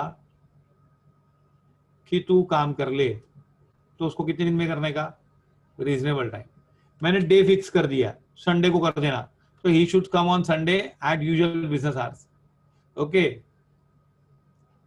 हाँ, मैंने प्लेस ही नहीं बताया, तो it is a duty of the promisor to contact whom. It is a duty of the promisee to apply. अगर उसने बोला तुम अप्लाई करोगे तो प्रॉमिस की ड्यूटी है। लास्ट, प्रॉमिस में भी performed in any manner, last में क्या बोलते हैं कि तुम लोग कुछ भी कर लो प्रॉमिस, इफ द प्रॉमिस ही बोल रहा है वैसे कर दिया या प्रॉमिस ही ने हाँ कर दी तो खत्म बात, that is performance. Promise may be performed in any manner at any time which the promisee prescribed, promisee बोलते अब भी कर लो चलो खत्म, या उसने एग्री कर दिया तो खलास।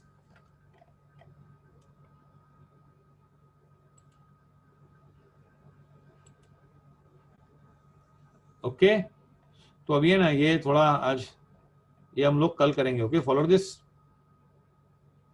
हाँ लेकिन परसों तुम लोगों की टेस्ट होगी, किसकी? Pre consent.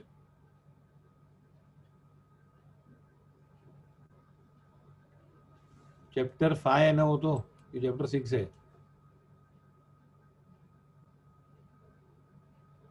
प्री कंसेंट की टेस्ट हो गई ना, sorry legality of object, sorry chapter 6 की। हाँ चैप्टर 6 की कल टेस्ट लेंगे परसों परसों। हाँ और फिर हम लोग कल ये रिवाइज करेंगे ना, और क्या। बस अभी 2-3 चैप्टर, तीन और दो तीन में तुम लोग को थोड़ा, फिर वो कंटीजेंट वगैरह तो बहुत इजी है। कंटीजेंट, कैपेसिटी, माइनर विनर तुम लोग जानते हो, माइनर की स्टोरियां है ना, खुद की स्टोरी होती है ना माइनर, तुम लोग माइनर हो ना बहुत सारे। तो test is day after tomorrow, today is Thursday no I think, तो टेस्ट इज ऑन सैटरडे।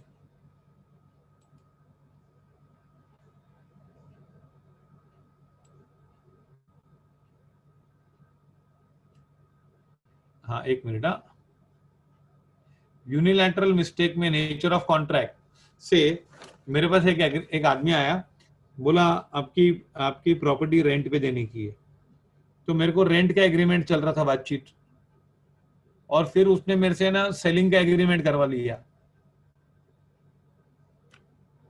हाँ तो मेरी मिस्टेक थी, मैंने पढ़ा नहीं है ना, सेलिंग मिस्टेक, सेलिंग मतलब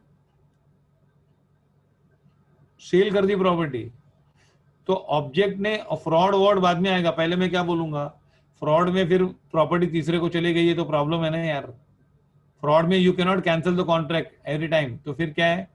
हाँ हाँ बता रहा हूँ स्टिफलिंग। हाँ तो फिर I am telling that it is a mistake as to nature of contract, मैं ये कॉन्ट्रैक्ट करने का उद्देश्य नहीं था मेरा। हाँ अब वो कोड में प्रूव हो जाता है, don't worry about that, proving of the code don't worry please. अब तुम बोलो कोड में कैसे प्रूव करोगे, दैट्स अ सेकंड क्वेश्चन। हाँ वो अलग बात हो जाती है ना, फिर कोर्ट में कैसे प्रूव करेंगे, वो तो फिर बहुत सारी चीजें और भी होती है ना, उसने पहले क्या लिखा था, हमारी कौन सी बात चल रही थी, देखो रेट क्या था, हाँ इतने में कोई प्रॉपर्टी बेचता है क्या, तो ये सब बातें फिर, तमाम बातों को मद्देनजर रखते हुए, लेकिन बहुत साल के बाद कोर्ट अदालत फैसला देती है। ओके हाँ और क्या था। हाँ स्टिफलिंग प्रोसिक्यूशन किसने लिखा था?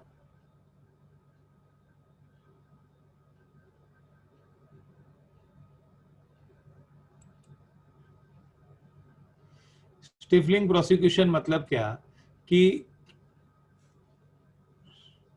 सी चैम्पर्टी एंड चैम्पर्टी क्या होता है, हम लोग बोलते हैं कि हम लोग एक केस करते हैं and we will share it, share the money, तो that is called champerty. Champerty मतलब क्या है कि देखो सपोज है ना, somebody एक डॉक्टर ने तुझे, हाँ एग्रीमेंट की जगह गिफ्ट डिट साइन करवाए तो भी ये सेम ही होगा। एक मिनट रुको, मैं पता पहले सुनो, बताता हूँ चैम्पर्टी बता रहा हूँ। चैम्पर्टी क्या होता है, बहुत लोगों को डाउट होगा चैम्पर्टी में। सी क्या होता है कि champerty and maintenance both are assisting a filing a case. Suppose say a person has been injured due to wrong medical treatment, अब उसकी मेडिकल ट्रीटमेंट रॉन्ग हो गई, तो उसको एक आदमी ने बोला कि तू है ना काम कर, ये डॉक्टर पे केस कर 50 लाख रुपए का, एंड मैं तेरे को केस का पैसा दूंगा, लेकिन if we win you have to share 50% with me. तो ये क्या हुआ, that we will file a case suit and we will distribute the gains from the suit, that is called champerty। Now champerty in England it is illegal. Champerty in England it is illegal, not allowed. In India it is allowed. I'll give you example. Railway का case है, railway में लोग मर जाते हैं ना, railway में गिर के. हाँ, सो व्हाट हैपेंस, रेलवे का एक वो है, ट्रिब्यूनल है, तो उसमें ना केस फाइल करने को बहुत साल लगते हैं. So there are lawyers who say that we will file your compensation and you have to pay 20% to us. मतलब जितना भी पैसा मिलेगा ना उसका 20% हमको देना. तो it is assisting a person ना to file a case and sharing the gains. तो इंडिया में अलाउड है champerty. Okay, but it should be reasonable, not to promote litigation. ये समझा? चैम्पर्टी मतलब केस करके जीतने का. हाँ हाँ, मेंटेनेंस अलग चीज है. मेंटेनेंस है मतलब तू केस बना के रख इस पे. हाँ, I will pay you money for that. Sharing नहीं उसमें. उसके बाद क्या है, स्टिफलिंग प्रोसिक्यूशन. नाउ सपोज किसी को जेल होने वाली है, उसने ना उसने कुछ क्राइम किया है एंड उसको जेल होने वाली है. हाँ, and then the people who are prosecuting they make an agreement that not to prosecute. इसको प्रोसिक्यूट मत करो. एग्जांपल बता रहा हूं. सी है, एक्स ने वाई को कार से मार डाला, एक्सीडेंट करके मार डाला जानबूझ के. अभी इसको प्रोसिक्यूशन होना चाहिए कि नहीं? जेल होनी चाहिए ना. तो वाई के घर वालों ने क्या कर दिया, एग्रीमेंट कर दिया उसके साथ कि हम लोग को पैसा दे दो, हम लोग एक केस विड्रॉ करते हैं और बोलते हैं वाई की गलती थी. तो ये क्या होता है, you are trying to stifling prosecution. उसमें एक सेंटेंस लिखने का है, देखो अपने बुक में दिया है कि ऐसा एग्रीमेंट अलाउड नहीं है इंडिया में भी. ओके, हाँ, considered against oppose to public policy ना. हाँ, तो ये ना क्या होता है, स्टिफलिंग प्रोसिक्यूशन क्या होता है, मतलब क्या होता है, पनिशमेंट के बीच में आना, है ना. हाँ, तो ये इंडिया में अलाउड नहीं है कि तो you can not make trade.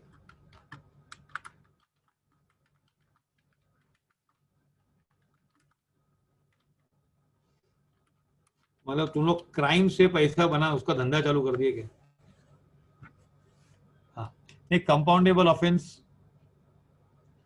Stifling prosecution मतलब ये होता है कि हम लोग किसी को प्रोसिक्यूट हो रहा है लीगल को, उसके बीच में हम लोग एग्रीमेंट करके उसको निकलवा देते हैं.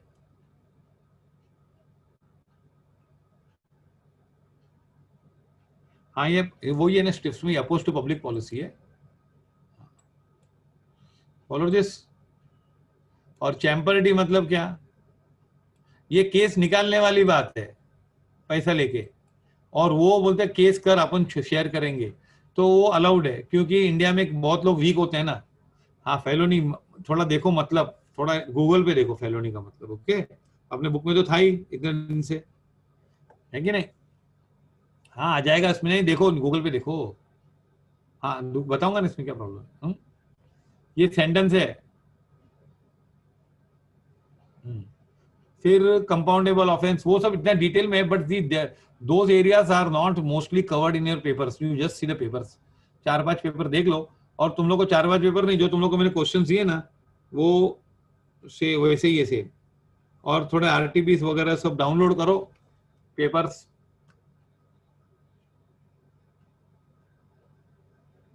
हाँ, 15 मार्क का पेपर केस लॉ आता ही है.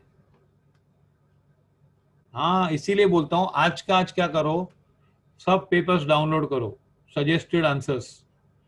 हाँ, आंसर के साथ है क्वेश्चन पेपर क्या आता है, हर पेपर, हर सब्जेक्ट का, जिसका भी.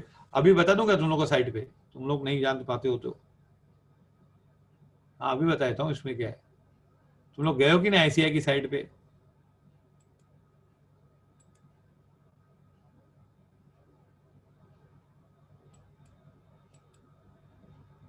ये देखो.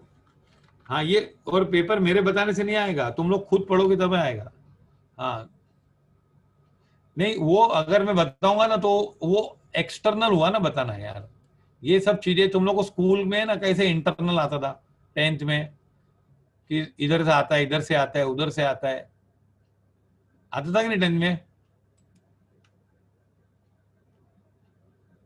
अरे है ना तुमको, ये देखो कहाँ वन स्टूडेंट्स, याद में नहीं आते, पहले साइट अच्छी थी यार।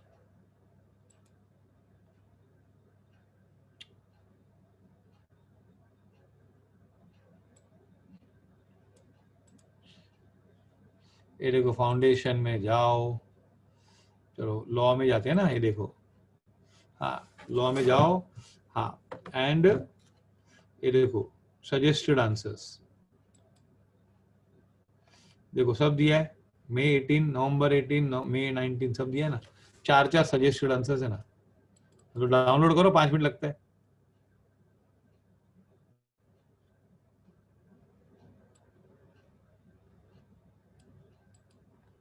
ये है ना पूरा आंसर के साथ, क्या पूछते हैं सब रेडी रखो। मैंने तो सब आंसर्स दिए हैं तुम लोग को, ये सब पूरा पूरा टाइप किया हुआ है तुम लोग के पास, already it is there with you. I have given chapter wise, हाँ मैंने सब करके दिया है रेडीमेड, हाँ सब। उसके बाद मालूम पड़ा कि नहीं, अब ये सजेस्टेड हो गया, then you can go to, ये खाली क्वेश्चन पेपर से सेम है, उस वो सजेस्टेड में आंसर्स के साथ है। Then revision test papers are there, ये 4 रिवीजन टेस्ट पेपर्स हैं, ये भी मैंने खाली नवंबर, ये नवंबर 20 का अभी आया है। ये चेक करें क्या है, देखो इसमें सब क्वेश्चन आंसर होते हैं, revise definition of small company, यहाँ ये एंड में करने का, ये सब क्वेश्चन दिए, 15-20 क्वेश्चन दिए होते हैं और उसके आंसर्स करने के होते हैं, चेक करने का। हाँ रिवीजन टेस्ट पेपर्स हो गया, फिर मॉड्यूल तो है ही पहले, and then you have mock test papers. अब मॉक टेस्ट पेपर्स है ना, एक ही है तुम लोग के पास, अभी क्या है एग्जाम लेते हैं ना लोग, मई का है, हाँ तो मई का चेक कर लो, बिकॉज अपने बुक्स में नहीं है, क्योंकि तुम लोग के नोट्स मई के लिए बने थे, मई का नहीं है मॉक, जिसमें that I will give you, और तुम लोग वहीं से भी ले सकते हो। एंड देन पहले के सब मॉक पेपर्स है ना मैंने, तो तुम लोग को एक आरटीपी और एक मॉक पेपर लेना है, बाकी सब अवेलेबल है। There are 4 RTPs available, 4 suggested available and 1 mock paper available. Actually there should be 4 or 5 mock papers, लेकिन सब तुम लोग को मैंने चैप्टर वाइज करके दिया है, खाली last suggested and last RTP is pending. हाँ इंटरनेट पास पेपर्स अवेलेबल है ना अपने पास है ना, लेकिन अभी सजेस्टेड सब तो है, और क्या 2017-18 से नया कोर्स आया ना, तो 17 का बाकी होगा, आई पुट 17 ऑल्सो, 17 ऑल्सो। हाँ वो सर्च मारेंगे सब मिलेगा, पर ये तो डायरेक्टली मिल जाएगा ना, ओके फॉरवर्ड दिस।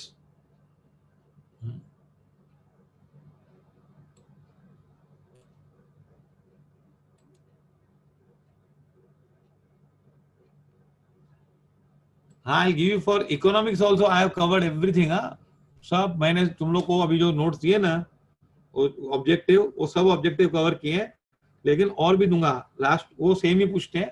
हाँ मैंने सब मॉडल पेपर से भी दिए थे इनके, और even statistics also no, we have covered all everything, old model paper, statistics तो ओल्ड सिलेबस है ना, scanner everything is covered, everything is covered. अब तुम लोग खाली देखना है क्या पूछते हैं, उन लोग चैप्टर वाइज कवर करके दिया हम लोगों ने।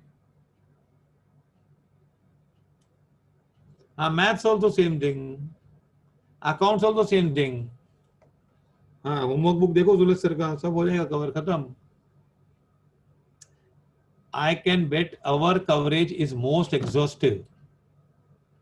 हाँ and I personally see it कि एक भी किधर से भी कुछ छूटना नहीं चाहिए। First we cover the modules, then the papers. That's it. हाँ and if you see no number of problems done in the class, हाँ तो others are doing only 60% problems, other classes, even at inter level and final level. हाँ वो लोग आधा भी 60 to 70% करते हैं, ज्यादा में ज्यादा। वी हैव फुल डेटा, हाँ वो लोग कितने प्रॉब्लम कराते हैं और हम लोग कितने कराते हैं। वो अधूरा कराते हैं, फिर वो तो अधूरा कराएंगे तो बहुत आराम से मजे मजे करके मस्ती करा के कराएंगे ना, तो एंजॉय करेंगे। एंजॉय करने के बाद बच्चे को क्या होता है सबको मालूम है, आधे बच्चे उधर ही गिव अप कर देते कि हमको तो समझ में नहीं आ रहा कुछ। हाँ, वो फुल फीस लेने का और आधा पढ़ाने का और फिर छोड़ देने का। और अभी लॉकडाउन में तो बहुत सारे क्लासेस में लेक्चर्स ही बंद कर दिए। We are taking extra lectures, taking advantage of lockdown, they have stop lectures. हाँ, फीस नहीं भरा है ना, तो उन लोग ने क्या किया है सुनो, what they have done, some students have not paid fees, what they have done, कुछ बच्चों ने फीस नहीं भरा ना, तो सबके लेक्चर बंद कर दिए, सबके लेक्चर बंद कर दिए, क्योंकि लोग ने फीस नहीं भरा, तो निकाल नहीं सकते, तो फिर लेक्चर ही बंद कर दिए। तो जो लोग ने भरा उसका क्या?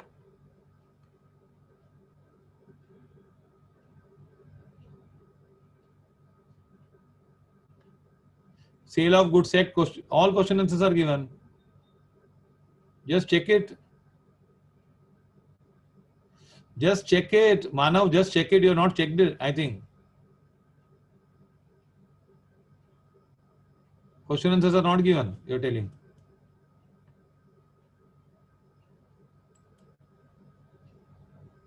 Are question answers are not given, you are telling. What you are talking?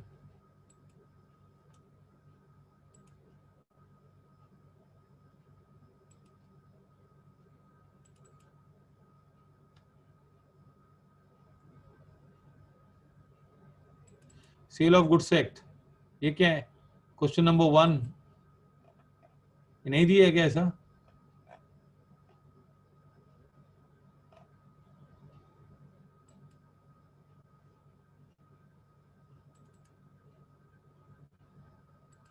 ये क्या है? क्वेश्चन आंसर नहीं है, पार्टनरशिप एक्ट। बुक देखा ही नहीं क्या? मैं शॉक हो गया, ऐसा कैसे सवाल पूछ रहे कि सब में तो क्वेश्चन आंसर दिए। हाँ, बुक को देखा ही नहीं होगा खोल के बुक कभी, तो फिर अच्छा। दूसरी बात क्या होता है, you told in your material, yes, revision book also question answers are given. Revision में नीचे क्वेश्चन आंसर्स दिए ना, ऊपर तो थियरी दी है पूरा, और रिवीजन है ना, तो आपको पॉइंटर्स देंगे ना खाली। RTP questions are given on the top and answers are given at the and.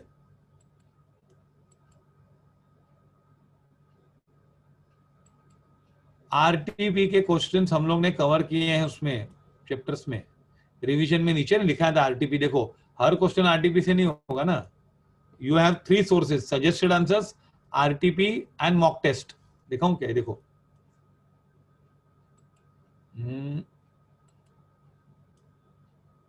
ये कर रहे थे ना हम लोग।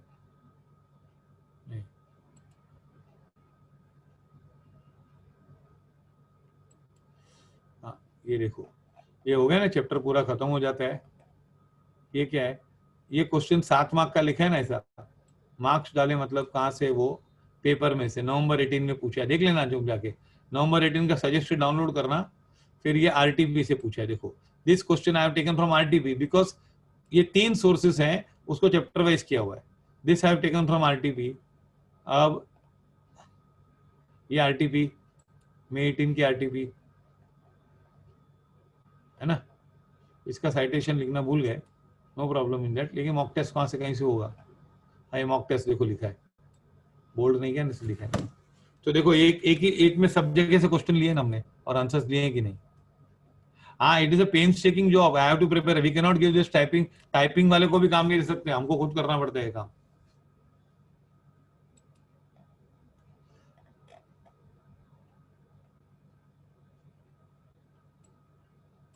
ओके, और कुछ डाउट है पूछो बिंदास। Okay, got it Manav? Revision book में है ना, क्यों नहीं है? नीचे मिला कि नहीं? सब जगह ऐसे थोड़ी करेंगे। हाँ, कुछ भी प्रॉब्लम है तो पूछो, लेकिन क्वेश्चन आंसर फॉर्म में देते हैं हम लोग। And for IPCC also we give in question answer form, entire book I give in question answer form. Economics I have given question answer form. SM I have prepared in question answer form. सब जगह question answer form, even costing का theory question answer form में. Okay, वो ज्यादा word मार ली मैंने अपनी ना, सॉरी. या अच्छा, ओके. हाँ, अब तुम लोग बिंदास रहो, कुछ नहीं. हाँ, अभी परसों के लिए तैयारी करो तुम लोग. हाँ, please appear for the test, you will come to know क्या होता है. देखो 12th में भी तुम लोग अपियर करते टेस्ट तो फायदा हुआ था ना. Again I am telling, CA final भी इजी नहीं, तो टफ नहीं है. ओनली थिंग इज थोड़ा हमको खाली लगे रहना पड़ता है कंटिन्यूस. हाँ, बाकी दूसरी बातों पे ध्यान नहीं देने का, तो पास होते हैं, और कुछ नहीं है. And it's a very very big course, I tell you. हाँ, ये लोग कितना कितना काम है उन लोग को अभी, सीए लोग को. हाँ, और पैसे अभी भी कमा रहे हैं वो लोग, ऐसे नहीं. गाली बीच में लॉकडाउन में 2 महीने में तकलीफ हुई. हाँ, और लॉकडाउन तो छोड़ो, उसके अलावा भी दे आर गेटिंग जॉब्स मिलते हैं अभी भी उनको अच्छे. There is never a problem at all. वो तो क्या लाइफ टाइम हमको क्या, हमारा क्या जाएगा उसमें, पढ़ेंगे ना, और क्या. नॉलेज भी होती है, वर्ड मारने की नॉलेज से, और क्या है ना. पैसा भी कमाने का, वर्ड भी मारने की, और क्या. ओके.